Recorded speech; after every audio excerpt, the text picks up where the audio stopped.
Hola. How are you doing, mate? I'm good. You? Very well. What's happening, Steve? I'm all right, mate. All good. Finished work, back home, nice and sunny. See you Nice. boys. Where else would I want to be? That's it, mate. Right here with us right now. Talking about West Ham. West Ham. That's it, mate. And to be fair, this is the first time in a while, and we ain't done a video for a while, but it's going to be the first time there are at least some positives to talk about, mate. So I guess that's a good place to start. And for me, and I think for a lot of others, there was definitely an attitude change on Saturday. And there was certainly a bit more running, a bit more commitment. Did you two feel the same? Do you want to start, Steve? Yeah, I did. I thought it was a big improvement. I thought a lot of positives, to be honest. It's weird. I don't really know where to go with this one because there's parts of it that you look at and you think, yeah, that was good. And there's parts of it that drive me absolutely mental. It's just so frustrating. And to be honest, it sort of sums up the way we are as a club, that from whether it's the boardroom, the manager or the players, we never know lessons. It's got to be the third or fourth time we've gone to Arsenal in a row, missed loads of chances, played really well and got beat by late goals, ain't it? It's so frustrating. Yeah. There were loads of positives. There were loads of... I think he's got a record of, is it 19 visits there, 15 defeats, 4 draws, or 14 defeats and 5 draws? He's never won there as a manager. Yeah, never won. Yeah, and like you've said, you know, it is us. We don't have any luck there, but sometimes I think you've got to create your own luck. And we had them on the back ropes. I tweeted this, and Frankie, we spoke about this. We had them on the back foot for a good 10, 15-minute spell in that second half. And for me, any manager would have then made them attacking changes and brought on probably Anderson and Haller to have the extra forward, created the chances. You know, I'll say this, and I don't want to keep being negative and pick holes. We brought on Yarmolenko, who did not track his runner for their second goal. If that was Anderson, we would be all over him now, killing him. Or if that was Mark Noble, we would be ripping the shit out of him. He's got away with this, Yarmolenko. Big time. And that's because he failed to track his man, stood still. I just feel... In fairness... Go on, sorry. With the game, to me, I spoke to people after the game, and a lot of people were saying we were unlucky.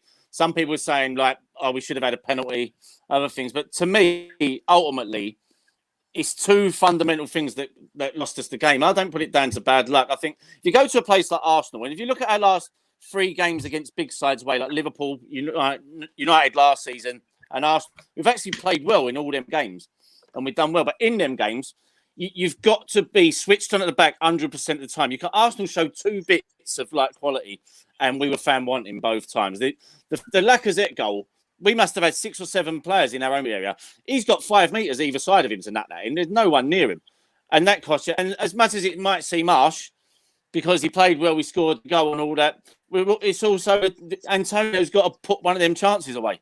You've got to take your chances, and you've got to stay focused at the back, and that's what's cost us the game, really. Did either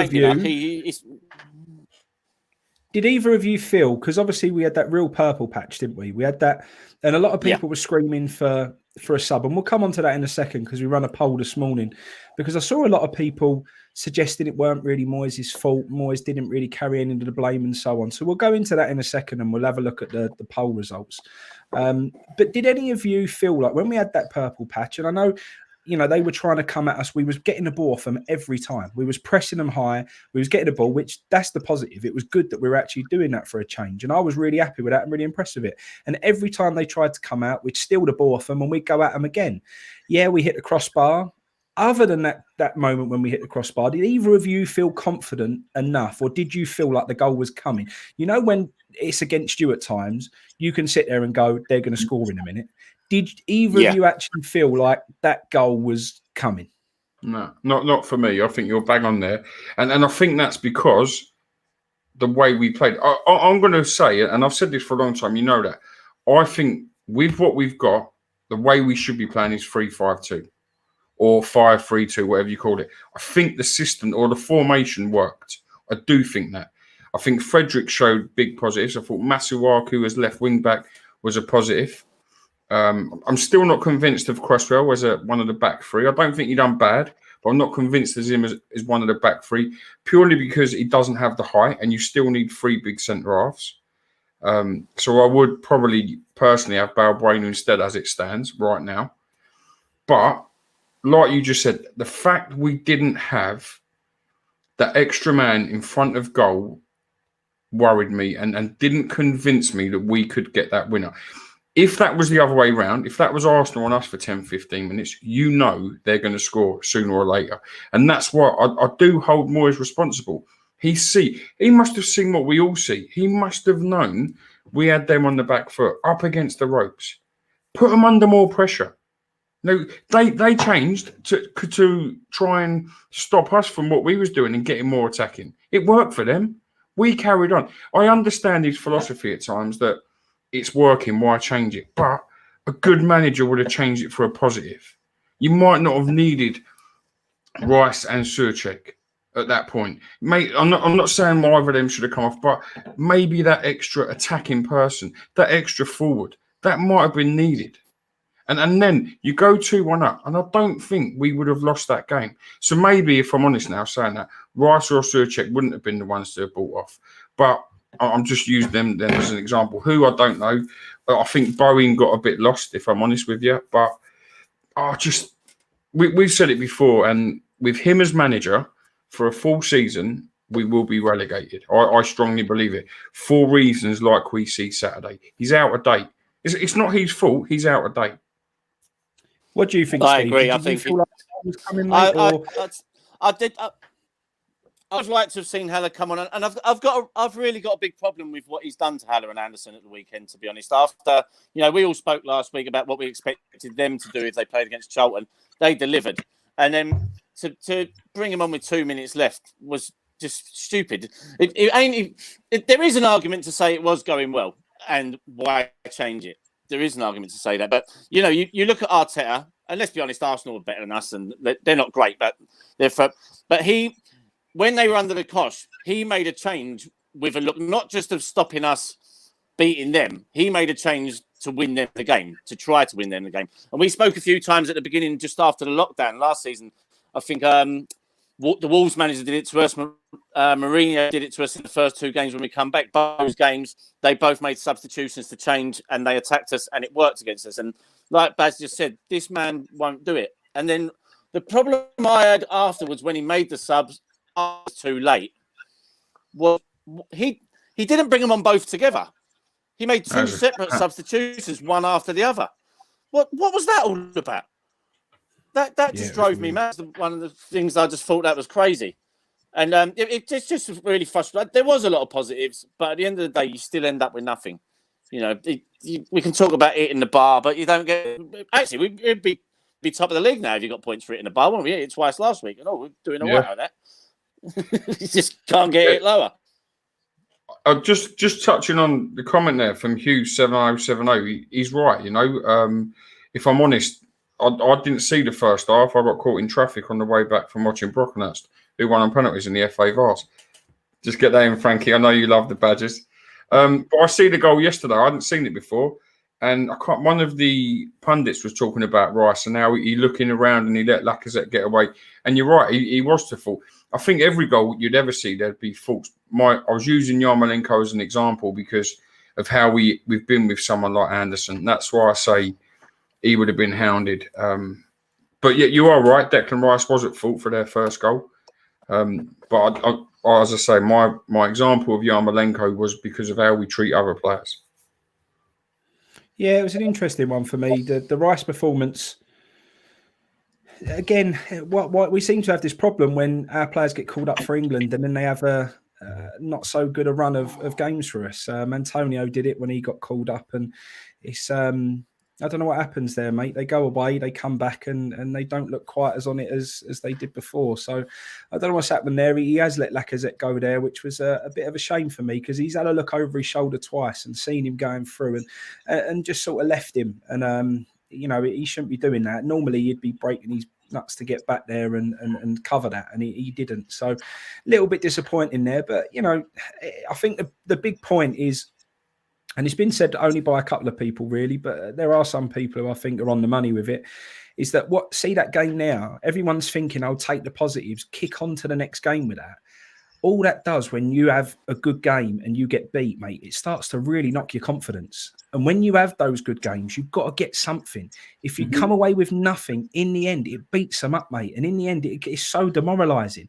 If you keep going at teams and you keep feeling like you should have got something out the game and you don't, it's a really hard mental place to come back from, mate. And it's worrying. I just think for me, in that purple patch we had, it's very rare that you have 78 possession for a 15-minute period away from home against the top 6 side. That's how much possession we had. We were dominating. We had all the ball.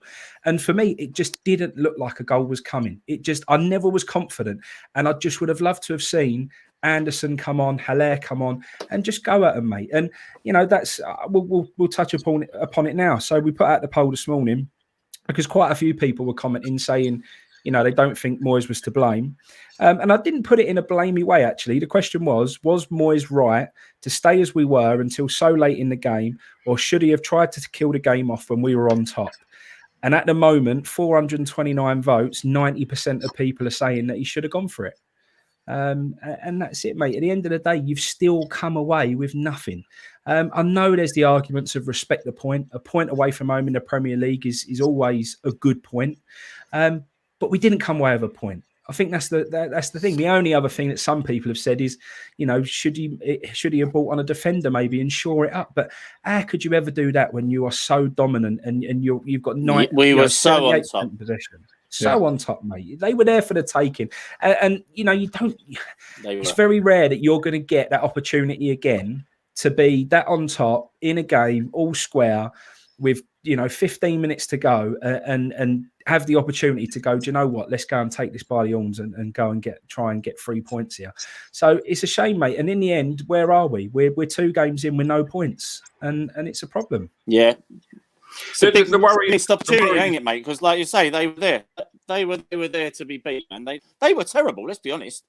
We was passing them all over the shop, and opportunity don't come around that often, as you just said. And they must be sitting there. We should all be buzzing this month, thinking we've beat Arsenal, because that game was there to be won.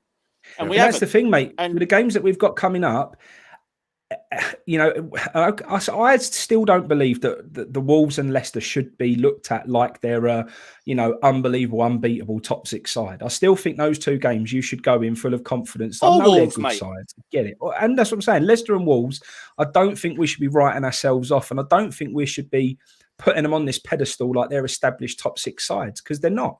And I would Wolves like have just lost a couple of players as well. Yeah. So I'd like to see us go at them a little bit and be confident that we can go and get something there. So not so much those 2 games, but certainly the games after that, when we've got City and we've got Tottenham and so on.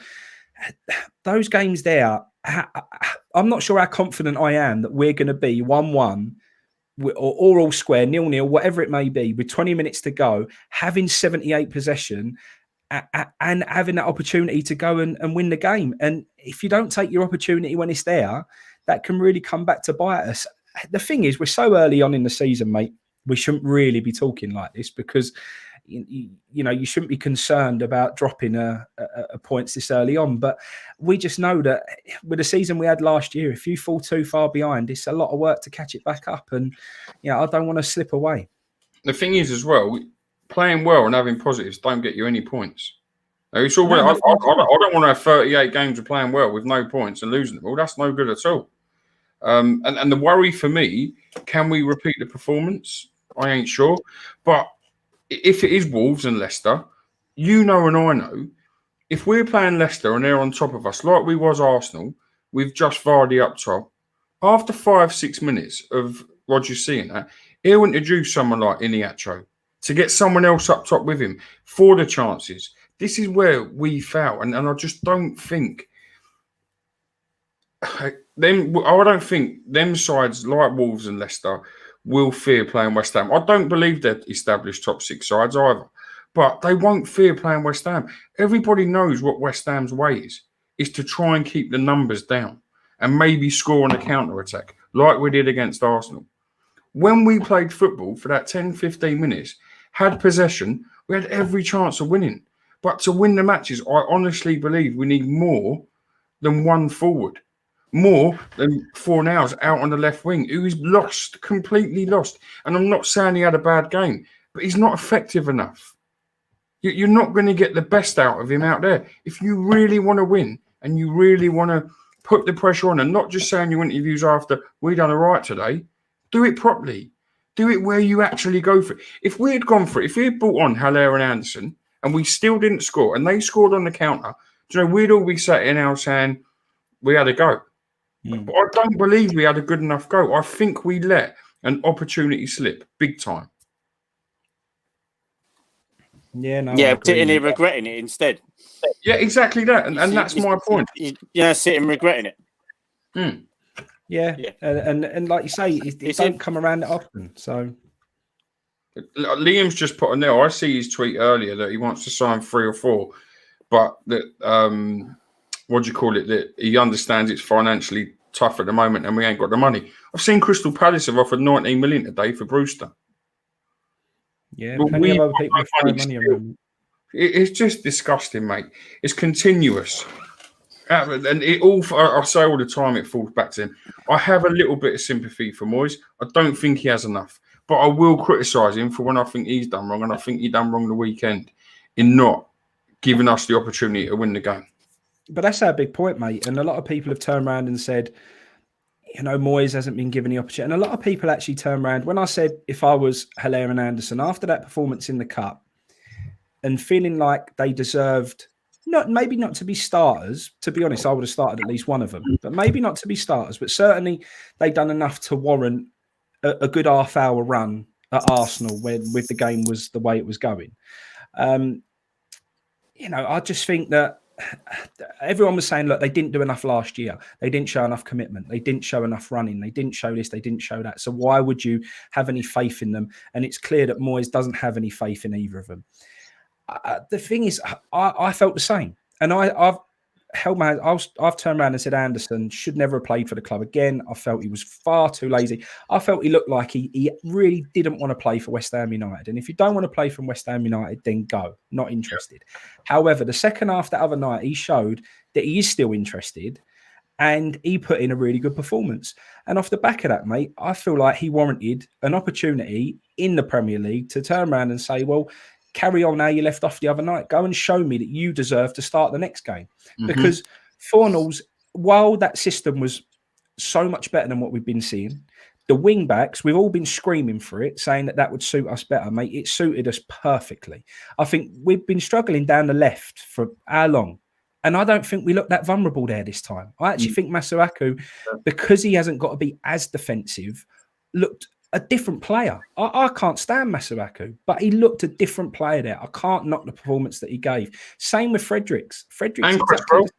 And Cresswell's got the protection in front of him. He had a decent game, Cresswell, and I still don't think he should be right to play centre half, but he still had one of the better games that he's had in a long while. People certainly weren't coming out screaming after the game, saying how bad he'd had, and people are very quick to do that at the moment. So, I actually think that suited us. It was so much better. It suited Masuaku. It suited Fredericks.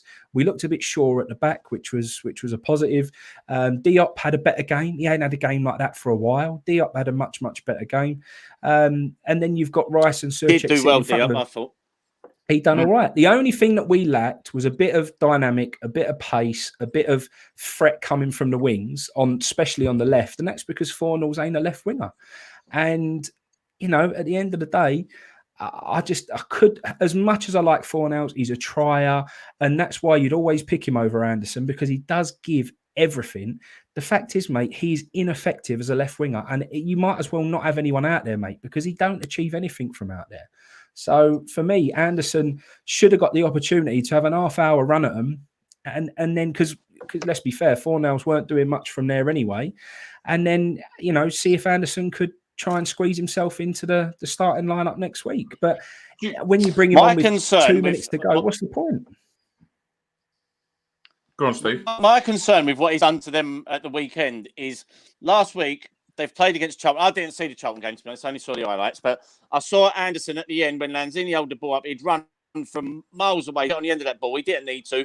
The game was won, but he ran on the end of it. He got the goal. So they would have probably been looking at playing on Saturday or having some sort of thing on Saturday. Now, when they start tomorrow night against Hull, are they going to bother to do that again? Are they going to think tomorrow we're going to have a good old run around and run our bollocks off and keep us in? Or are they going to think, what's the point of us going out and doing it tomorrow because we know the score on Saturday again?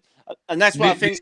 When what Frank's saying there about them two, when before we all said we won't want Anderson to play again, but the fact is he is still there, and the fact is there ain't no new players coming, so he has to get him going. And then when he's basically filled him with confidence and shot him down again, and that's not going to do us no favours whatsoever. And that's how I worry with this geezer as a manager. This geezer cannot manage, man. He doesn't know what he's doing. Oh, do you know what I was just about to say when you come in then? My fear for them now is their confidence. It's clear to see their confidence players, and his confidence had been shot to bits. He's just come and done a shift, like you've just said. He hadn't first half. He obviously got a bollocking at half time against Thingy the other night, Charlton, and reacted. He's done what he's been asked to do. Now, all of a sudden, he's now been, here, mate, go and play a minute or 2 minutes or a minute and a half, whatever you played. It's rubbish. And Haller. You've got to, these players, you know the confident players, keep them going. Don't smash their confidence. But unfortunately, we have, like you've said, a manager, and I always say it, he's out of date. He knows one thing, one team. He's got his own thing, you know. And if Mark Noble's fit Saturday, Mark Noble will get back in that side. No, Josh Cullen wasn't even in the squad. That's madness after the game. The boy was superb. Again, that's another confidence smasher. Yeah. What have I got to do? And like you're saying, they'll go and play Hull now, and we'll repeat it. So what if we play Hull and get beaten? They know they've got no chance. Why do they want to be here? Yeah, and that's the point, mate. It's what you're saying. Yeah, it ain't even just about confidence, mate. It's just that you will develop that attitude of why do I bother? And I know that's wrong because they're on a lot of money, and no matter what happens, they should always give everything when they walk out onto that pitch. But like you said, mate, they've gone in, they've put in that shift, they've done everything that could have been asked of them. And then one of them in Cullen doesn't even make the squad. And that is just unbelievable. For us, there were arguments being made that Cullen should maybe have started against Arsenal. Now, maybe that was... You think that straight away it's going to be him, didn't you? 100%. And maybe that may have been a bit strong, mate. And at the end of the day, it is Arsenal. It is away from home. I get it. Why? But, mate, he should at least have been around that bench. And the other thing I don't get, mate, is we've got extra subs you can have at the moment. He can make far more subs than he ever could. I know people were saying, oh, you know, the game was going well. Why would you want to change it? And there's that argument in there as well. But the reason is, mate, because if you stay the same and it doesn't, and you know, it's not happening, Arteta is making changes. Arteta's doing things to affect the game. And if you're not, that's what you've got to do. You've got to give them stuff to think about. You can't just sit there and think, oh, I'm going to carry on the way we are because the other manager's just going to sit there and let us carry on doing what we're doing. The other manager's not. The other manager's going to switch it up. He's going to change things. He's going to bring on other people to try and counter what we're doing. That's what they did. And in the end, the man that they brought on went and got him the goal. If you've got that fresh legs on at the end there with that last 15 minutes, who knows? Maybe Anderson does go bombing through like he did against Charlton from deep, get himself in the penalty area and put one in the goal. Do you know what I mean? So it's them things that, and it's the argument again we've said about signings. We've already touched upon the signings. We all know there ain't no signings. So the best thing that you could have done is got Haller and Anderson firing, and it would have been like 2 new signings because towards the end of last season, we didn't use them at all. And when we did play them, you might as well have played with 10 men because they weren't good enough and didn't put in a shift. But if you can get it out of them, and you can, but I'm telling you one thing, the way you don't get it out of them, he's doing what he's doing right now. Hang on, I agree with you. Do you know, and I always say the finger always points at 2 people when there's a problem. Perry put it in the comments. Disregarding the money for the transfers, the reason we've got that manager is what owns us football club. And no one else wanted him.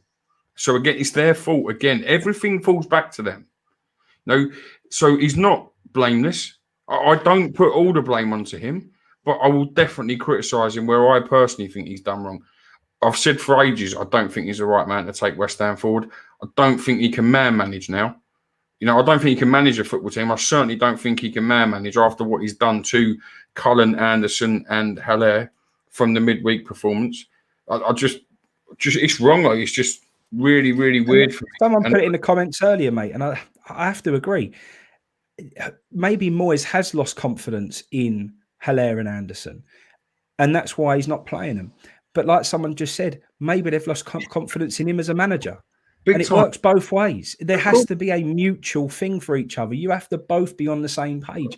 And like Steve said to me before the first game that we had against Newcastle, he should have been putting his arm around the pair of them and going, right, it ain't quite worked out last year, but let's all get back from square one. Let's draw a line under that season and let's have another go this season and get out there and show me why you were our record signings and go and get, and he hasn't. And he can only benefit from that as well. He can only benefit from that because he's got no choice. Them two players could save his job. Them two players could change all our minds about him as a manager. And he's just, it's ridiculous what he's done. And it annoys me. Stubbornness. You know? Yeah, we've had just a selection of stubborn managers, ain't we, mate? Yeah, that is exactly what it's like. We just get managers that have got one thing in there. It's one after the other. There's no one who's got any other idea. Steve, this is why I ask. He's killing him. Is it always the managers, or is that why good managers don't want to work for us because of what's said to them? I mean, I know the situation with Sacco. I know why he was benched, and I know why he got paid what he got paid.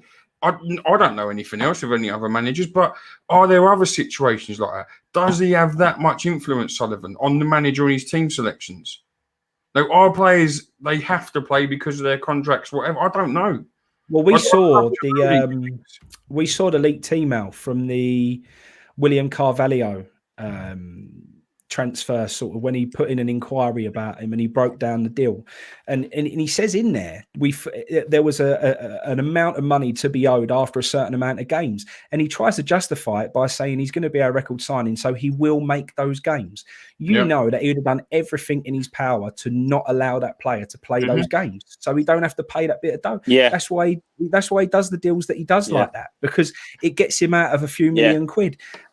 We know that happens, but you know, at the end of the day, I still think it is down to him a little bit. And the reason why I say it is Moyes and it's not the other, there is something in what you've just said there, mate. I totally agree.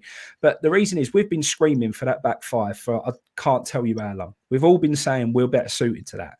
Eventually, he's bit the bullet and thought, right, I've got to switch it up. He's gone for the back five, and it's the best we've looked for ages. So, mate, he done that in his first spell here. He had the five. I get that, but he for some reason he gets this thing, doesn't he? It's that stubbornness. At the moment, it's Fornals playing on the left. We can all see he can't play there. He has no pace. He has no ability to get to the byline and put in a cross. He has no ability to cut in from out wide and be a threat in the box. He offers nothing. Yet you know that every single game at the moment, the first player on that team sheet is going to be Fornals on the left. That's how it is. So it's frustrating, mate, because you just think it's not working. We can all see it's not working. Change it. He will do it, but he'll do it 5 or 6 games down the line, which is too long. And again, but when he came back,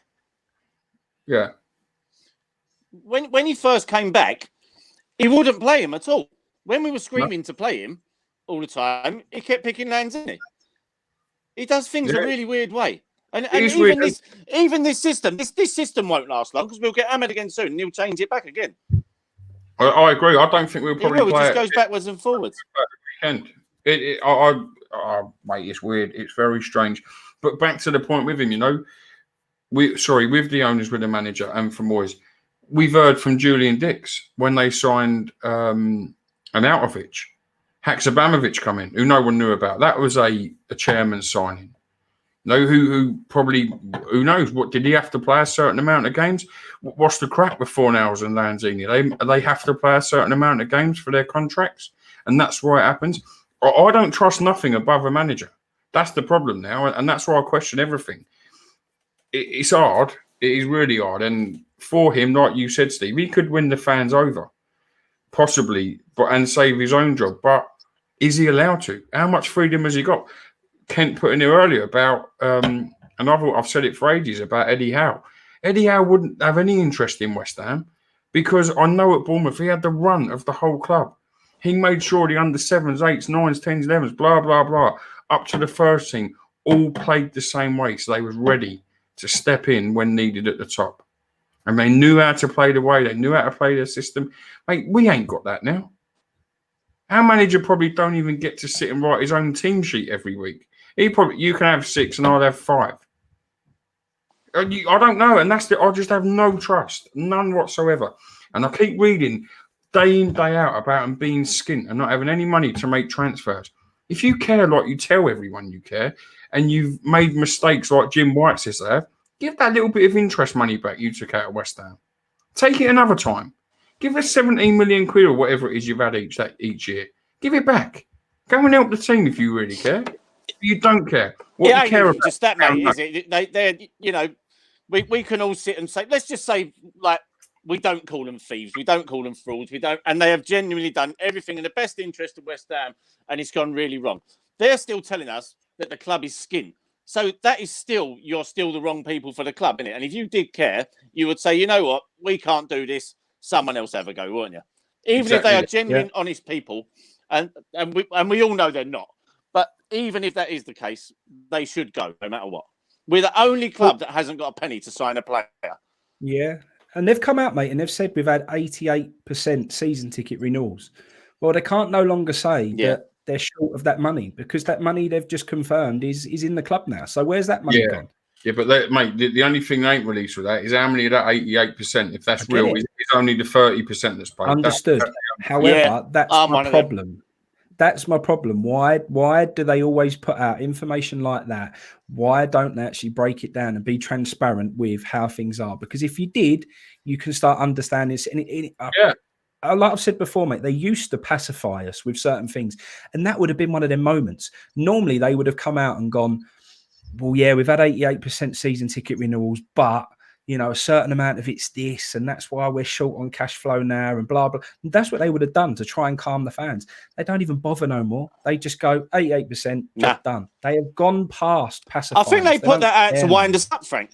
They know what you just read. That is what it is. I think they put stuff out like that just to annoy us. Look, all you idiots still renew. Look, we can do what we like, and all you idiots still come back. That's what they're saying. Do you know what I think it is as well? I think it's a case for the world to see, for the media. When you get people like Sinclair, who's been tweeting about them and goes on TalkSport, that's perfect for them presenters to say, well, 88% have renewed. I don't believe it. I honestly don't believe they've had 88%. If I'm wrong, I'll put my hands up. I don't believe it either. I don't believe it at all. And even if they was, let's say 50% of the 88% was on the 30% scheme and just used their club cash from last season, that's fake money anyway. That's only money generated into your account, written down. It means nothing. You've only got to look in the chat at the moment, mate, and see how many people are putting that they did the 30%. So many people did. But with that, Frankie, that money, that 33% that people have used with their club cash, they used that last year anyway. That's so right, it's not mate. Real money. It's not new cash flow. It's not new cash flow. It's not real. So I get their skin. But like you said, come out and say. They've never, ever once been honest with it. And this is the problem. There's no way in a million years people will ever forgive them now. Never. But if you come out and made a statement, the times are hard because of X, Y, Z, just maybe some people might not be on your back as much. I don't think they won't now, because I think it's gone too far. But it's hard, mate. When you look around and you see the amount of business that's happening, and like you said, what Crystal Palace are doing today, there's so much business happening. And the problem that you have now, even if we put them under so much pressure that they think, right, we have actually got to go and make a signing. And maybe it's not just us. Maybe it's the fact that we've got no points from those first 2 games when I actually feel like we could have got something out of those first 2 games. Maybe that will cause them to go and make a signing. But why is it always everything so late? Why have we never got lined up the manager's targets, the targets the club want? Why have we never been looking at anyone? Why is it always so late? And all we end up with is the scraps, mate. We just end up with the players that people are willing to let go, and that's it. If you look at what Everton are doing, mate, Everton are out of this world, mate. They're just going from strength to strength. Or what you're left with, Frank, is having your pants pulled down because they know you're desperate. And someone keeps writing about the Tchaikovsky deal, and sorry, I can't remember who it was, but there are too many comments since. Do I believe that's true? 35 plus 5 mil add-ons. I don't believe it. I've said this from the start. I would love, and I'll still say it now, I'd love Burnley to pull their bluff, because I don't believe it's what West Ham want at all. I think this is just another we've tried shit. Pull their bluff, Burnley. We've also got no structure. You never hear that we're like after players. You hear like people are offering us players on loan. What club operates like that? People phone you up and do you want this player? I've never heard nothing like it. No, it's ridiculous. It's unbelievable. Ridiculous, mate. It's just embarrassing. And someone put on here earlier, I can't believe billionaires can run a football club or a business this shit. Because this isn't their business like that. This is their cash flow. Their businesses are elsewhere that earn them fortunes. This is where they can hide money. And this is what helps every other business get through West Ham. That's the sad thing. Every single one of us are being exposed. And I will say, and I'm not having personal digs at people, I chose not to. That was my choice. Even the people that have done the club cash and gone renewing on the 30%, that don't help any of us who want them gone. If you really, really want them gone, you've got to stop giving them any money at all. I've got, mate, I do agree with you, right? But I've got a little bit of a problem with that. And a little bit of a problem I've got is, mate, a lot of the proper West Ham fans don't go anymore anyway. And it's full of tourists. And the club, mate, the club's on the brink of losing everything that it had. And the only thing that it's got is still people like us who still go over there, even amid all of this drama and all of the bald stuff that's going on. I think that's the last thing we've got and the only thing that we've got to rely on. And I couldn't give up what I had. And don't get me wrong, I didn't pay the full season ticket, but I couldn't see myself giving that 30%, that really cheap season ticket up for some other two-bob fair weather tourist supporter to go in there and have it in my place, mate. I couldn't have it. And mate, I understand. I do. I get that, and I understand why people have done it. But honestly, my hand on my heart believes none of that helps. And listen, there's many who have. I don't tell people. I'm not going to tell you I'm right and you're all wrong for doing it. But I don't think if you really want to hurt these people, it's in their pocket. And no one, in my opinion, should be. If you really want them gone, no one should renew. No one should buy a club shirt. No one should buy anything out of the club shop. Whether it's from the club cash, whether it's out of your pocket. Don't do it. As soon as nothing happens, that's when they start getting... We've seen it with the shirts. We see it with season ticket sales. They shit themselves, extend the date, give a refund, a discount. Imagine if it was like 5 or 10% only renewing and not 88. They would be shitting themselves big time. Ken, I give up my ticket, mate. Yeah, there is that though, but there's also, if you're, there's another side of it is, who are they to stop me going and watch my football team? Mate, I agree. I find it, I love going with my little nephew. I like going with my mates. That's what I've always done with my life, and I don't want them to force me out of that. No, I agree. And I haven't given up the 30% thing as well. And I'm happy not to go this season. If the ground's shut all season, I can live with that. I've actually quite enjoyed watching it on telly, to be honest. But when it's back again, and one day these people won't be there anymore, and you're starting from the first rung again, you can't get a ticket for an away game when you've gone all your life. As Frank said, someone's going to have took your ticket because you got the ump with them and disappeared. So that's why I keep mine going, which I know does play into their hands, but.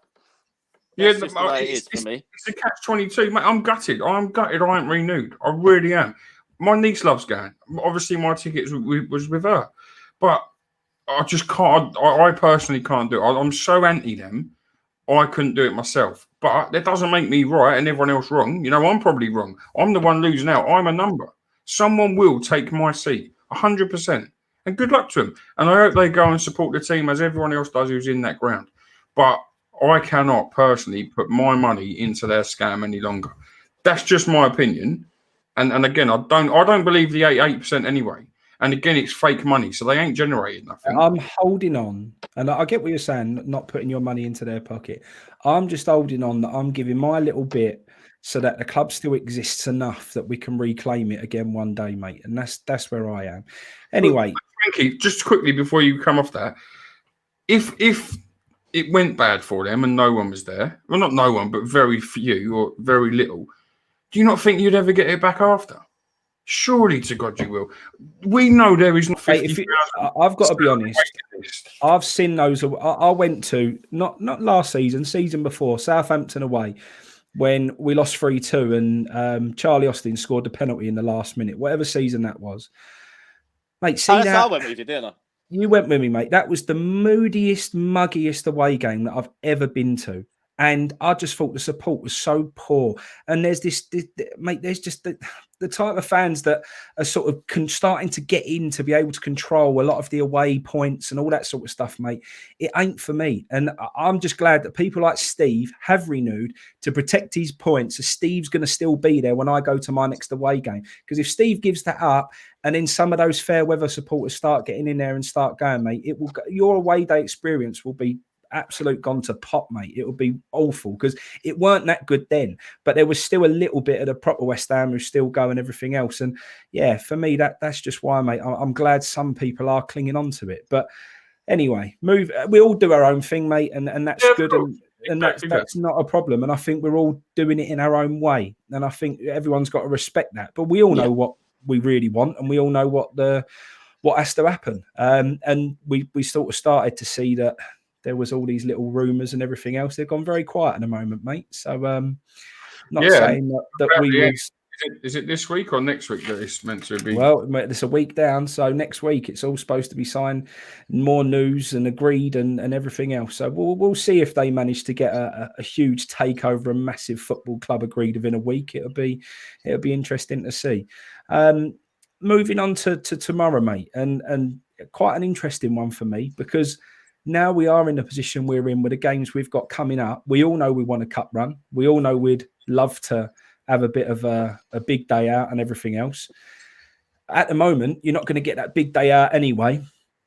Would you be happy with a completely changed team and not even the Andersons of this world to go and run out there against Hull and everyone be fresh for the Wolves game at the weekend? I think he'll probably use the same starting 11 that beat Charlton. That's what I think he'll do. And to be fair to him, I think they all deserve that start again. You know, to all be bombed as they were, or the ones who were bombed who played well the weekend and not use Cullen, Anderson, Haller for minimal. You know, I think they'll go and do it. You know, I heard Dave Walker say and X say on their show about, sorry, it was X who said about starting Randolph because it was a clean sheet. Fabianski ain't had one of them for a long time, not looked the same. That was a mad comment, that, mate. Yeah, I don't doubt it, mate. But again, this is how you can destroy people's confidences. And the worry is, like we said earlier, they could go and play that same team that won against Charlton. They could go and beat Hull and beat them 4-5-0. Not one of them players will walk off that pitch thinking, I've done enough for Saturday. None of them will, because it ain't what we do. They know that ain't how the manager works. The manager will do his thing Friday on who's fit and who his favourites are and what he's used to. That's all he'll ever do. And the hard thing is, I'd love a cup run. I'd absolutely love it, more than anything. And the likelihood is it'll happen the year I ain't got a ticket and we can't go. That's the chances. And we won't get to see it. But no matter what they do, whoever he plays on that pitch that day, they'll walk off it thinking, what does it matter? I've proved myself again, but it ain't going to get me nowhere. What about you, Steve? That is the danger tomorrow, isn't it? Because when you see Haller and Aaron, I was joking the other day, we're going to win this cup. If he plays them every game against lower league opposition, we're going to smash everyone. But now they're not going to run around tomorrow because we know what them two players are like. And they're stroppy and they're going to have the ump. They're not going to be in their bollocks tomorrow, are they? No, and do you know what, mate? I've never been one to throw a cup. I want a cup more than anything. And I want that big day out. And I'd love to see in my lifetime West Ham win a cup. And, mate, you never know what's around the corner. So the sooner you do it, the better. You can't say, oh, I've got another 20, 30, whatever. You know, you want to see West Ham win it and win it as quickly as possible. Just win something. Give us a bit of a return on all the money we spend and all the time we put into them and everything else. Just give us something back. But with how we've started and with everything that's going on, I ain't sure that's a distraction that we need. We've got a real big job to do in that Premier League now, mate. And you know, for me, I can't say I'd be gutted if Hull do turn us over tomorrow night, mate, because I think we've got a real job on our hands, a proper job, more of a job than I thought we had last year. I knew last year I felt we was going to struggle. I didn't think we'd be quite as bad a trouble as we ended up in. This year, I'm very, in my mind, clear that we are going to really struggle to stay away from trouble. So for me, I wouldn't be too disappointed. What about you two? Would it be gutting for you to see us drop out tomorrow night against Hull? For me, yeah, definitely. It will be gutting. As you know, Man City take the cup serious, and I think they've won it the last few years. But if we're real, we got more chance of winning this than anything else. We can't win a league. The FA Cup, too many other good teams above us. We have a chance in this. And no matter what it is, you know, we could win it and get relegated at the same time and go to Europe. I'd take it as good as I wouldn't go out and put all the under-23s out, for example, even if I don't know if they're allowed to or not. I would still go with that same side, and I'd still keep them players feeling part of it. What I wouldn't do is someone like Robert Snodgrass, who come out after and spoke about the performances of others. You know, that man's so professional. And we need people like that at the club right now. We need these people to all pull in the same direction. And to just throw it away and another defeat. And the worst thing is, Frankie, no matter who he plays tomorrow, whether it's the first 11, the same 11 against Charlton, or the under-23s, if we lost, it will all turn sour again. And that don't help anything. That don't help any confidence for any player in that squad. For me tomorrow, the only person who maybe I would play would be maybe Mark Noble if he's fit. Not starting, but I'd have him involved because, again, for me, he wouldn't play against Wolves. Is it Wolves or Leicester? Sorry, Wolves. Yeah. Yeah, wouldn't play against it. They're too fast. It's too quick. It's going to be too quick a game. So maybe if Cullen starts the first game, starts and plays well the first hour, and the game's sort of in the bag, then maybe I'll bring Noble on then and rest Cullen because that's the player I'd want for Wolves. And that's nothing against Mark Noble, but they're a fast side. And that's where, for me, is what we need. I wouldn't give nothing away, personally. Not a thing. But on the flip side of it, I'd like to see it in another way, not like. If we found in everything, I wouldn't give a shit because it puts more pressure on the owners. And if the talk of them going is real when they're up for accepting the bid for the club, that's another thing that could help. Because the more pressure that's on them, the more it could push them out. But my hand on my heart, I hope we go out tomorrow and win 1-0, 5-0, 10-0, whatever. What about you, Steve? I'd like to. I always want to see us win, mate. I'd love to see us do well in the competition. But the only problem with Moyes as the competition goes on and as our league position becomes trickier, we went that Arsenal quarter-final, didn't we? Yeah. When that they was were there to be disgusting, taking them a chance to get semi-final. And it was the worst game I've ever seen. And it's like there's 6,000 of us there, a quarter-final at Arsenal. I don't think we had a shot against like Arsenal's kids. So somewhere down the line, that'll come out. And so that's the thing that makes me think we won't be going too far in it, to be honest. Plus, the next round we get through Everton away, and that's going to be tough, isn't it? Yeah, it will be a really tough one. However, I think they've got bigger fish to fry and all. I think they're looking at a much, much bigger picture, Everton. All of a sudden, Everton are, mate, with the side that they've got now with Alan and Rodriguez looked brilliant yesterday. Richarlison's looking even better and stronger.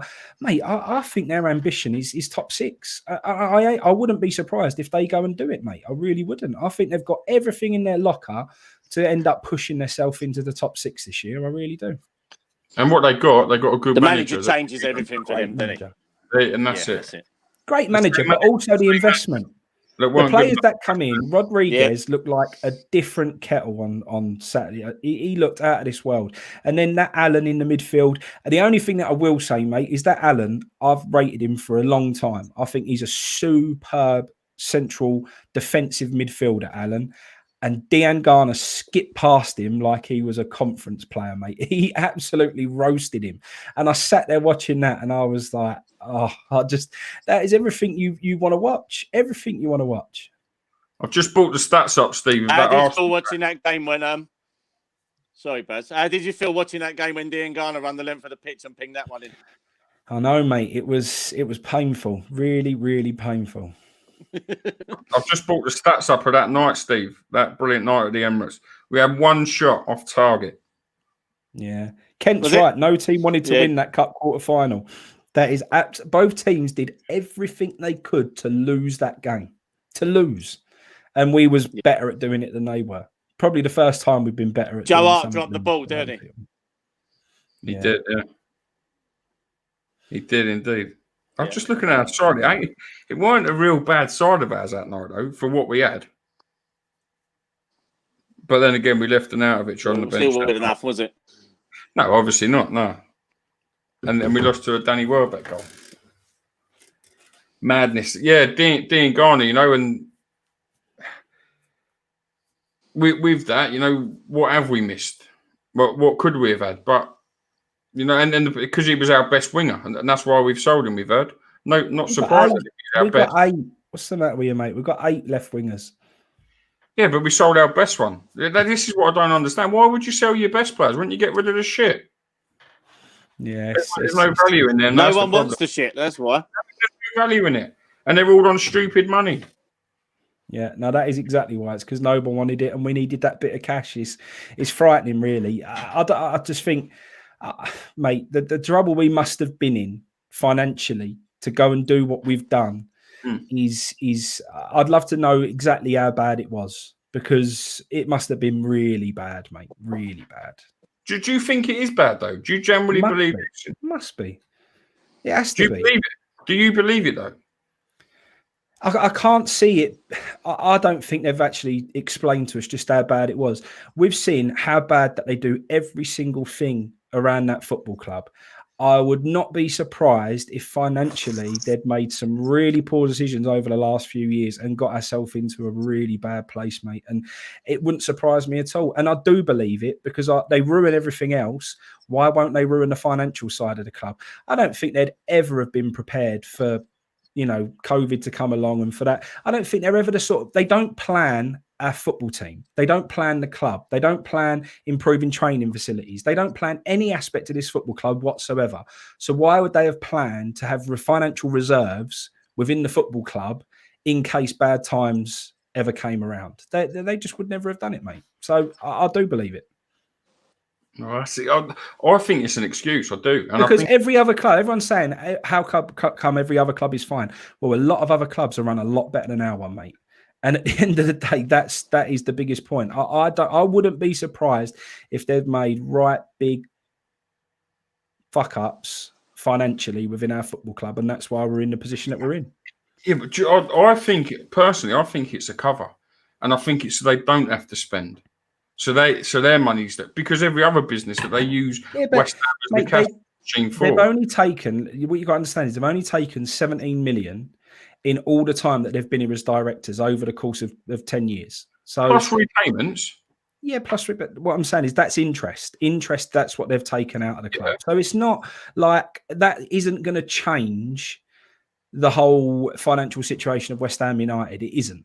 No, but Frankie, we also know from what we've seen that the money that they've lent the club for these transfers, when we hear of £100 million transfer window, and 2 years later we're here and we still owe half the fee for someone, you know they've not spent 100 million. But they've lent agree with that, mate. They've also agree with all of that. They've lent the club 40 million. And they clawed a big lot of that back as well that summer as well. And that's my point. So if they've lent the club 40 million to buy Haller, for example. That's one of my main hates when they go on about that. When they go on about that summer and that 100 million, it wasn't 100 million. It was nowhere near. They sold loads of players that summer as well, and they still bang on about it. That's like me saying I went to Spain 2 years ago and I paid $2,000 for my holiday, but my suntan wore off after 3 weeks. I still had to go again next year. You know what I mean? To get a suntan, it's just ridiculous, isn't it? Keep banging on about. It's ages ago they spent that.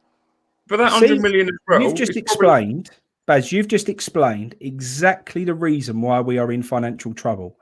See, as a business, right, when you're talking about bottom line, you're talking about cash flow, you're talking about how you run a business. Now, the way that we run our company is that we never have any debt.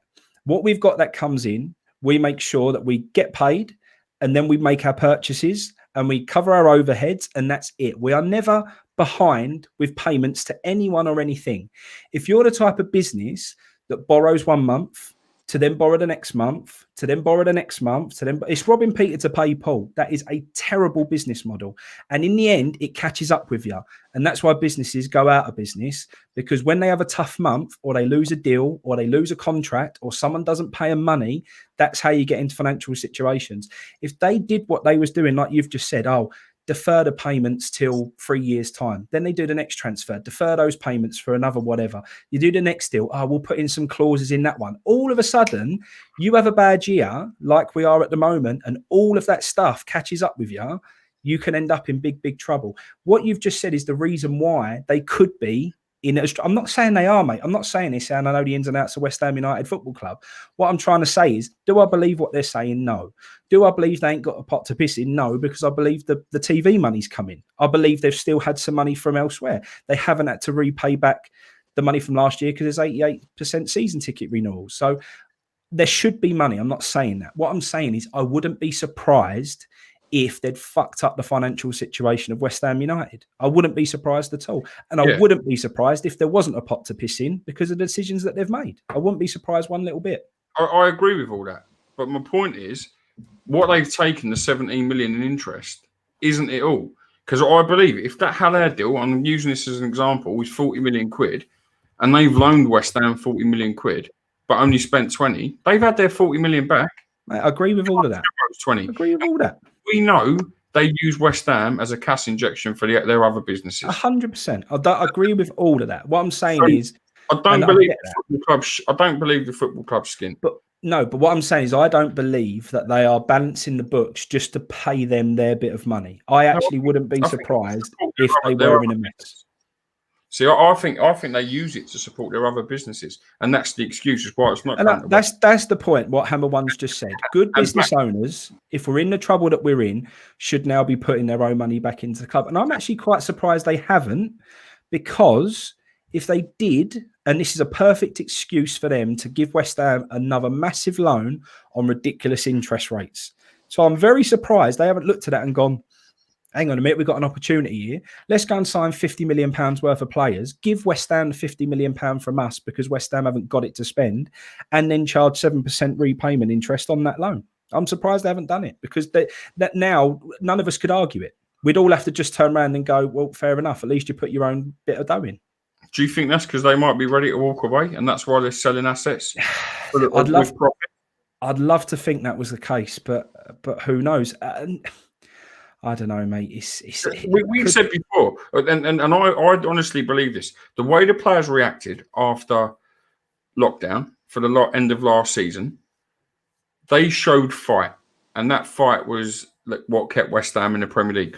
I honestly believe the owners thought we was getting relegated. I believe that. My hand on my heart, I believe that.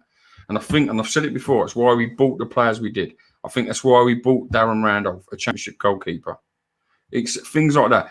That's why they planned that, or that's what they planned for. And that's why I believe I see the email of the club being offered. Because if it went down, they would have lost. I believe 17th's enough for them to stay in charge of West Ham this year. I don't believe with David Moyes in charge for a full season, West Ham will stay in the Premier League. And for that reason, I believe they're asset strip and won't invest. Don't believe the club's skint. They must have money. I believe they use it for other things, but I don't believe they will put it back into West Ham. Because let's say West Ham do get relegated and what they buy is too late and not good enough. Like they've had their fingers burnt before with the likes of Haller and Anderson. I respect that.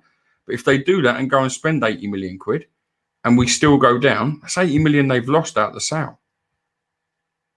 Because if someone's in the line to buy them, they're not going to buy it with the debt. They will asset strip. They will get rid of Dean Garner for a reason, because it's 100% profit. They won't buy anyone else. They'll get rid of Declan Rice, whether it's now or January. He will go because it will be an asset strip. 100% money for them. That's why all these deals have to be paid up in full. Why are they not waiting 2 years like we've had, or Frankfurt had to with us? I can see that coming. And I don't believe for 1 minute they've kept David Moyes in charge at West Ham thinking he'll keep him in the Premier League. I think it's because he's cheap, and I think that could be their way out of taking everything that this club has before they go. You couldn't attract a manager now without him. No, He's not the at only all. one they could get anyway. Yeah, because they're never going to get, like you said earlier, Eddie Howe ain't going to want to come. What manager's going to want to come? You can come, you can manage us. Ain't going to give you no money, and we're going to sell all your players. Brilliant. I'll have some of that. No one's going to say that, are they? No, and we keep talking about the Burnley defender, Tchaikovsky, whatever his name is. No, he must look every day at West Ham news. He's not see every football fan does it and takes a piss out of us. He didn't play last night, actually, did he? No, he didn't. No, he didn't. No. He was left out of the team. Was he injured, or was? He said he had a niggle. on the report said he was injured, but what's true, you don't know. You know, is his head elsewhere? Is his not mindset right because of this? No, well, but we know that's confirmed he's signing. Then, isn't it? If he's injured, he's definitely coming. Well, if he's injured, he'll definitely come to us. He's a proper West Ham player. Then I do hope that we Burnley call our bluff, because I don't think they've got 30. They're telling us we're skint, but they've got 35 million plus add-ons for a centre back. That can only mean one thing. That's either they're signing him on the strength of Declan Rice's money, or they ain't skint. One of them's a lie, because they haven't got nothing. They've told us. David Moyes has said he wants 3 or 4 players, but has got no money. So if you're getting him for 35 plus 5 million add-ons, whatever, you're either selling Rice to cover it, or you're lying, and you have got money. And this is my point. I don't trust the word they say. Thunder Road, I do follow boxing, yeah. Sammy McNess had a break. I spoke to Sammy probably, or just before lockdown, funny enough, and he's getting back into the ring this year or early next year, just so you know. But he's on Twitter, mate, if you give him a follow. Anything else you want to go through, chaps? Do you want to touch upon what you think we'll do tomorrow night? Will we get through? And then we'll do another review on Saturday. But is there any changes that you'll make for well, it's not Saturday, is it? It's Sunday. For me, tomorrow, Sunday mate, night, tomorrow should be a repeat of what played against Charlton, in my opinion. It really should. And again, I honestly hope Anderson and Hilaire go and have worldies. And score 3 or 4 goals between them again and assist the others. I really do. And I hope on Saturday or Sunday, Moyes does what he always does, and he'll forget them until the 90th minute. And eventually, their two will go, fuck you, we don't want to be here. Because you can't treat people like that. Any other job, then people walk away. Yeah. And there's going to be a tough one on Saturday as well. We saw last year, didn't we?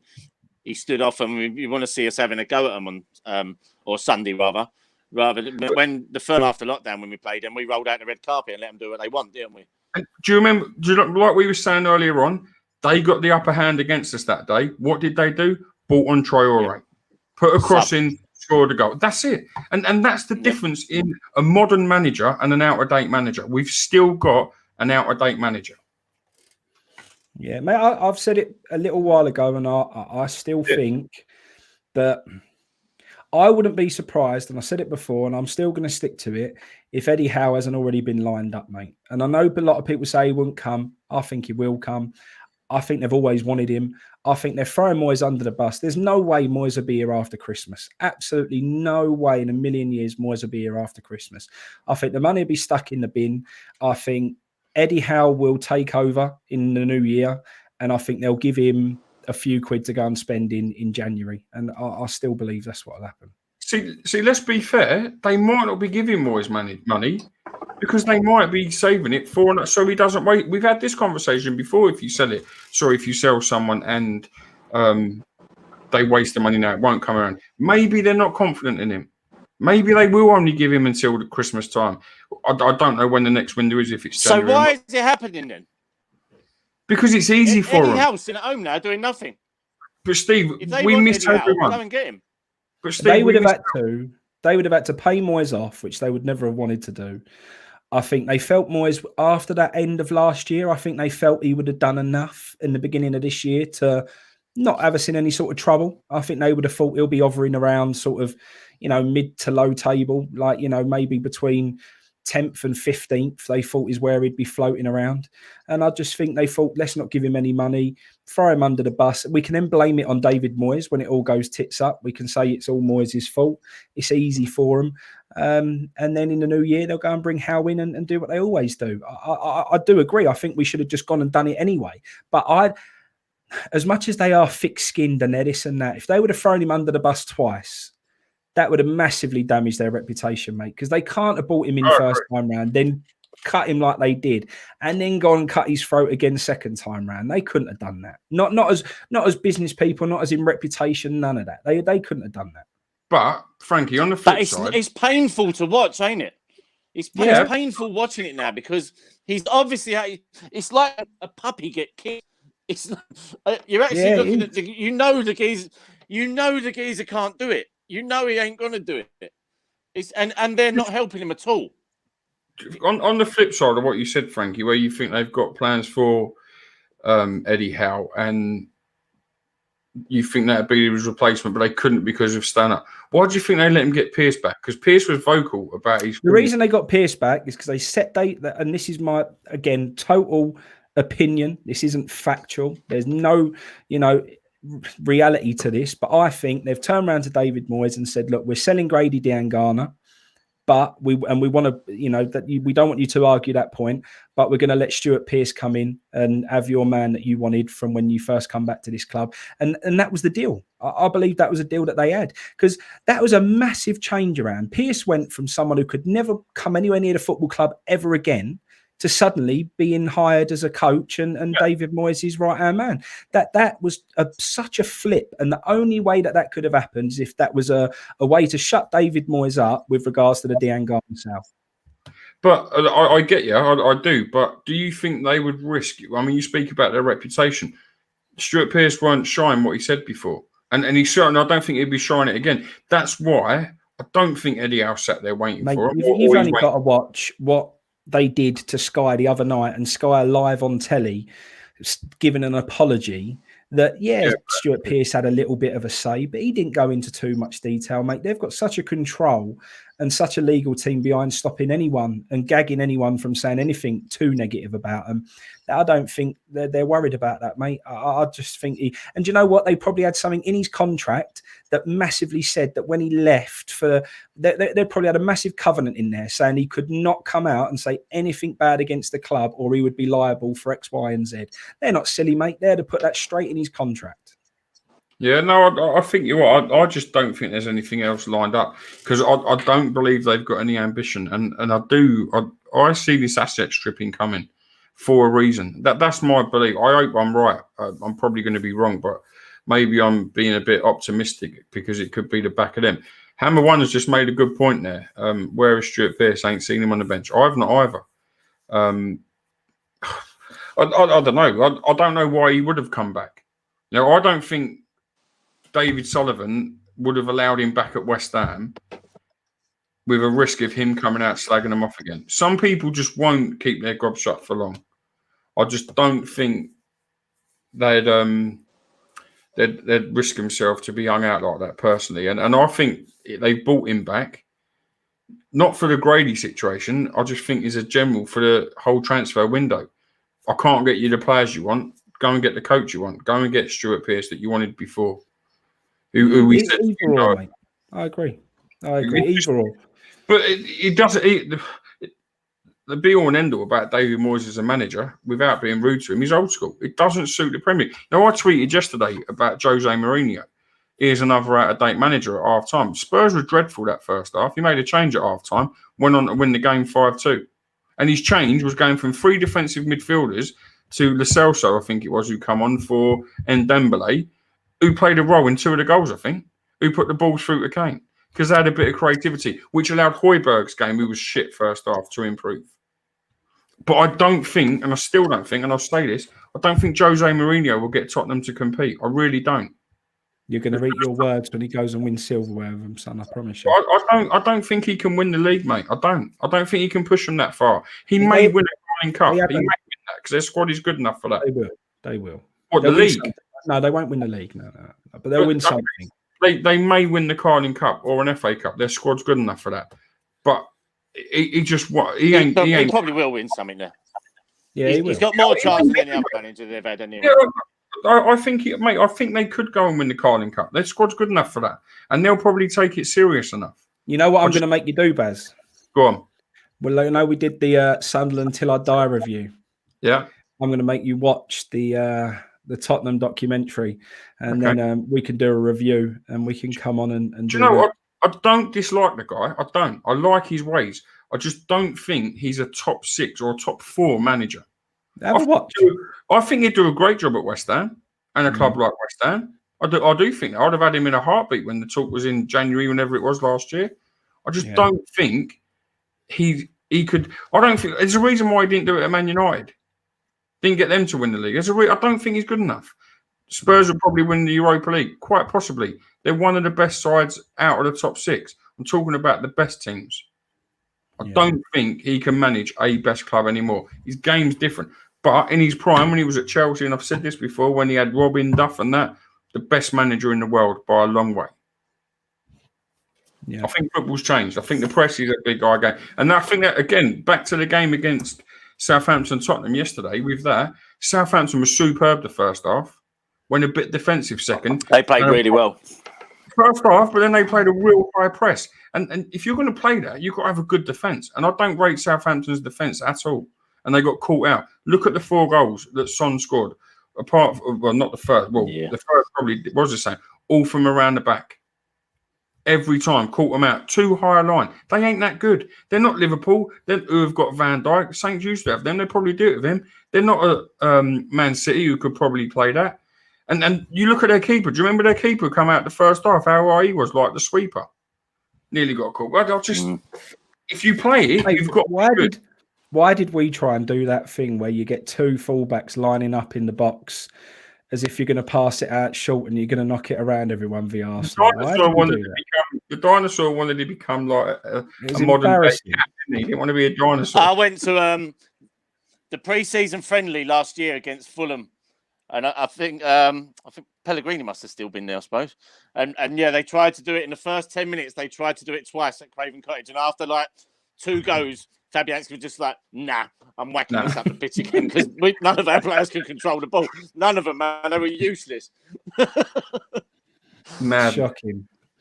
We've got some big videos coming up, mate. People might have seen that we're branching off onto another channel at the moment, which is at Stream Stadium on Twitter, which is going to be more of a all British football channel. So it's going to be for every club. It's not just West Ham. There will be West Ham shows on there, but it will also be shows with other fan channels, with other teams. There'll be a lot of general football content that's going up on there.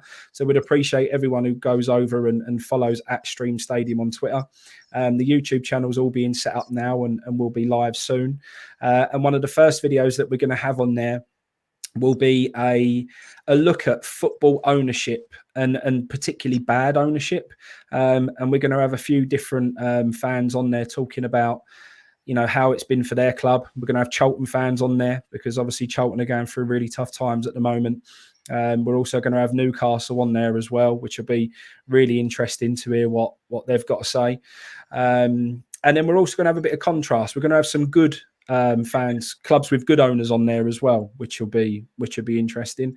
And then we're also. Did you like that comment then, Frankie? No, I didn't, mate.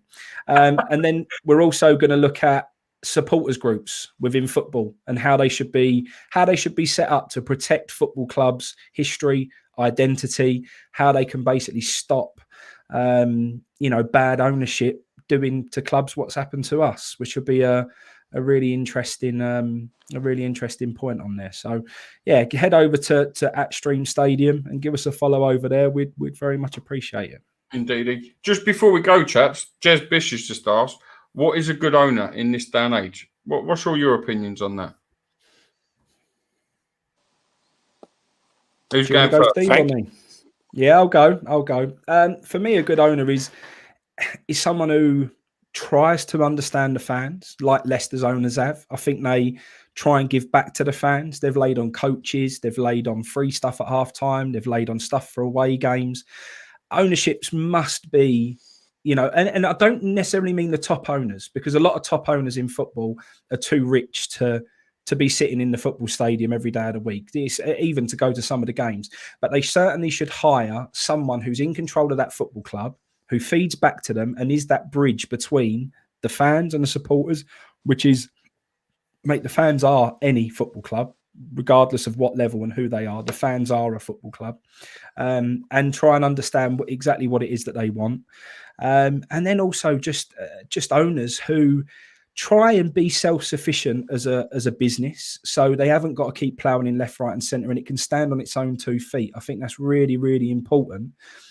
But owners that, have a plan. I want to see an owner that actually sits down and says, where are we? And forget about football, mate. This is all business. Any business that don't have a plan, you never know where you're going to end up. You should be sitting there and saying, in 5 years' time, where are we going to be? And then reverse engineer that back and say, right, how do we get there?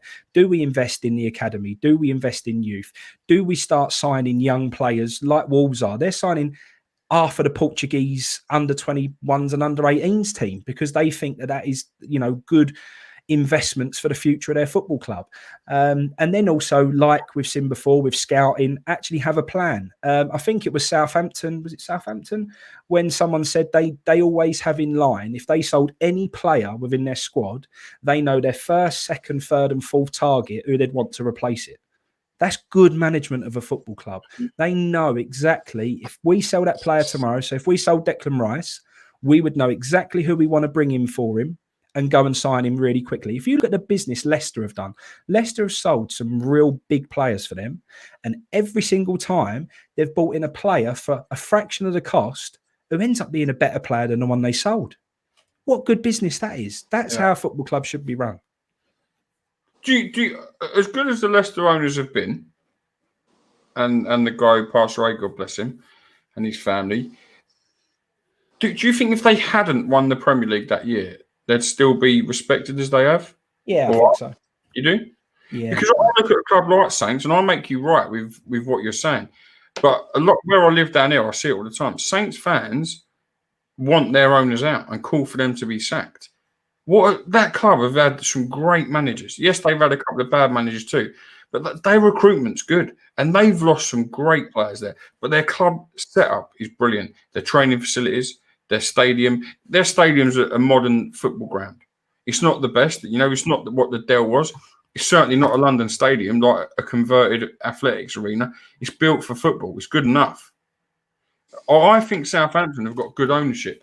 Don't think they have the investment that the fans probably want, because if we're all in this, we want to try and compete at the top. And sometimes you've got to keep a little bit real. And that's why when you hear someone like Darren Goff saying, what's West Ham's fans' expectations? We don't have any as such. None. Our expectations have always been survival, really. If we finish 10th, it's been a great season. Unfortunately, what's been told to us and delivered to us with the move is now what that's what changed everything, wasn't it? That's what changed everything. What we expect. Yeah. And the reason we was all happy floating along, weren't we? We probably don't expect it or want it. We're now wanting it to put the pressure on them to prove how wrong they've been and to make them look even worse for all the lies they've given us football fans. For me, the owner that I'd like, or not like individual, would, like you said, Frankie, someone who is real. Someone who will sit down now at West Ham and say, right, we're here. We need to slowly build to here. And then we might be able to take the next step to there. But the communication as well, the communication you want from like these two now, everything we're talking about now and everything we've got, why ain't they can't even be bothered to come out and say, look, we know it's like this, and this is the situation. They've just vanished and gone into an hole. Yeah. And that's a good ownership as well, because we're all frustrated. Everyone wants to kill them, and they're like just hiding away, and that's really annoying as well. Or you can have an owner like Eggy that used to come in the away end and waste all our money and bankrupt us. He was all right. I liked him. Like top man, he was. Yeah, he was good. I'll tell you the owner I really like, and I've always had a lot of time for him. Never shied away, never hid away. Is Steve Gibson at Middlesbrough. Always had been a long time, I know, hasn't he? There's a reason for that, and I think that's why the fans really like him. They know their level, Borough, and that's nothing against any Borough fan now. They're not a top club that are going to be pushing. If they get in the Premier League for a year or two, they're having a good time, a real good time. That's an owner who understands that football club. It's an owner that ain't going to take everything he can from them and risk them being relegated from the Championship as such. He tries his hardest. He communicates with the fans, tells them where they're at, tells them what they need, what money they got, brings in managers that have had history with the football club and understand it. That's why he's been at that club for so many years. And I would love an owner like that at West Ham. I'd give anything for that. I don't expect West Ham to be in the top 6, 7, 8 every season. Not at all. If we finish 15th, 14th, 13th, and we knew our level, I'd more than happily accept it if what we're told is transparent. We've got Thunder doing our job for us, mate. He's a top man. He's not a West Ham fan, but he loves listening to us. So he's a top geezer. And he said, close to 150 watching and less than 20 like. Hit that thumbs up. Top man, mate. And if everyone can do that, it massively helps us. All the thumbs up that we get is really important. And also all the subscribers. We're very, very close to 2,000 subscribers now. So if you're not subscribed, whack that button for us. It's massively appreciated, and it will just only help us continue to do what we're doing and bring you more shows and content. Yeah, Steve, I think what you said there, communication both ways is important. I think it's the board to the fans, but I think fans need a way of communicating to the board. And you can't expect them to have something that's open for fans just emailing and have their say. They ain't got time for that. But a little insight into what our video is going to go through over on Stream Stadium is we feel like there should be a supporters group that sits in the middle between the board and the fans. And if the fans start to raise issues, the second that that issue is raised 10 times, that supporters group should instantly be triggered to have a discussion about that point over the committee table. Mm-hmm. It's very important that any supporters group that's involved in any football club, the fans are the ones who have the say. And if a point is raised enough times, that should instantly cause that supporters group to sit round as a committee and discuss that point. And then the minutes of every single meeting that takes place, even if it's a 10-minute meeting, at any point in time, any time that committee meets, everything should be documented and it should be published for all of the members to be able to see in black and white. And they should be able to then have their say on what's been raised in that meeting. And if not, mate, what's the point in being a member? What's the point 100%. in giving ideas and never knowing what's said on it? You know, and this is no disrespect to any of the groups who get in or people that get in with people at the club for meetings, etc. Sure, well, but you don't speak for every fan. You know, if you've got that one group and you know what's going through it and you know it's been delivered because you've read minutes, whether it's the answer you want or not, you know your input's worthwhile. 100%. Right now, who really knows anything? No one does. No. Oh, well, we've got the OSB there, which is the official supporters board, mate. I've never seen any way that I can engage with them or raise my point to them at any point in time. It's not good enough. Why would you want to? There's nothing there that would make you want to, because you just know that they're puppets to them. So there's no point talking to them. It needs to be truly independent, and it needs to be in a way. Yes, you need people that are going to manage it, and you need people that are running the group, and you need people that, you know, have a little bit of control of that. But ultimately, the voice should come from the fans, mate. The fans should be what matters. And the sooner we can get fans a voice within football again, the sooner I think that the Premier League and all the rest of football will be a better place. Because at the moment, I think as fans, we feel like we're drifting more and more. And I've never felt more distant from my football club. And I think that's got to change. Yeah, I think you're right. I do think you're right. Michael, just see you commented that you don't agree with what's being said. Mate, no, we're not right. These are just our opinions. We have phone-in shows. Please, come on. Come and tell us how you feel, what you think should happen, what you think's right. We're going to do a show Thursday night, Frank? Thursday night phoning, yes. So Michael can come on and have his say. If you don't want to be seen, you can come on with just your mic. Come and tell us what you think. You know, we can only speak now of what we think and what we believe. You've got the right to have your say. If we don't agree, we'll tell you we don't think you're right. We're not going to say we know and you don't. That's not the point. We've all got an opinion and we're entitled to say it as and when. So come and join us, mate. Thursday night, 7:30? Yeah, 7:30, mate. Sounds 7:30 Thursday night, Michael. Come and join us. We're actually going to have. I think someone like that. I think someone like that. I would rather hear from people like that and mate, people that are happy with the way things are going, because I would like to know why. And that would really interest me to know why they're all so happy. Yeah, Steve, I'm with you, and I've said this before. To hear the other side of the argument. We said this, Frankie, many times, didn't we? If you're GSB in, come on. You know, we're not going to sit and be rude to you or nothing. It's not our place to do that. We want to know what you think's positive. If you're David Moyes in, tell us why. You know, I told you why I don't think it is. It doesn't make me right.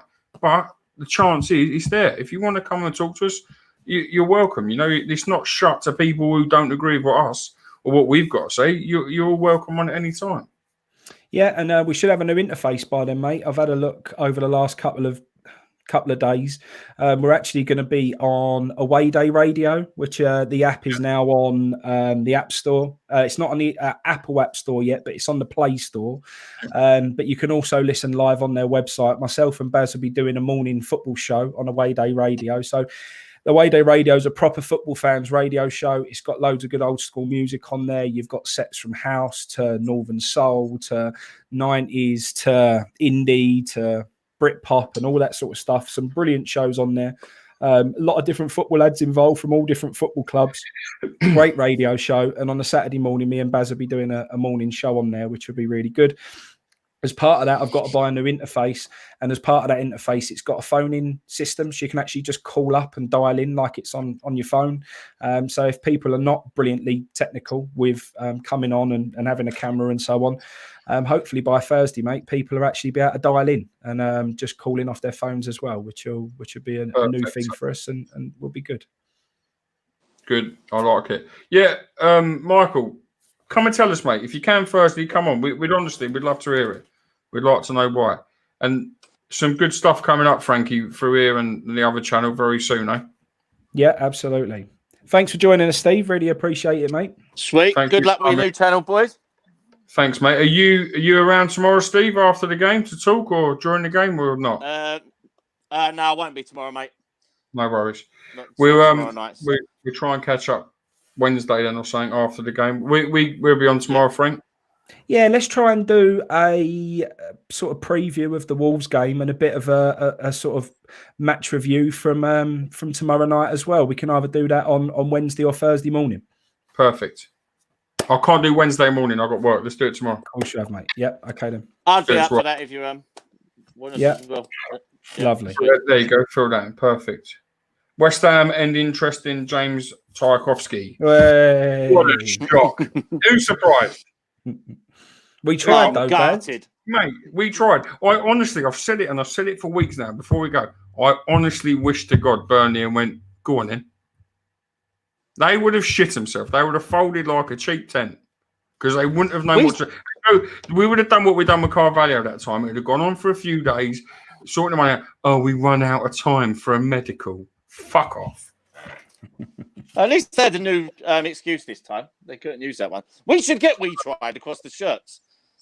I think that should be we need to sponsor the club. We need to sponsor the club. Let's get rid of Betway and just get We Tried across the phone. Yeah. Frankie, speak to the people. 125 badge. We tried. Yes, mate. I'll get it lined up. We tried. Appreciate everybody coming on and all your comments, etc. As we said, phone in Thursday night if you fancy it, 7:30. Give us a call. We'll be on. Steve, top man, thanks for your time once again. Frankie, sweet, boys. Cheers, chaps. I'm forever blowing bubbles, pretty bubbles.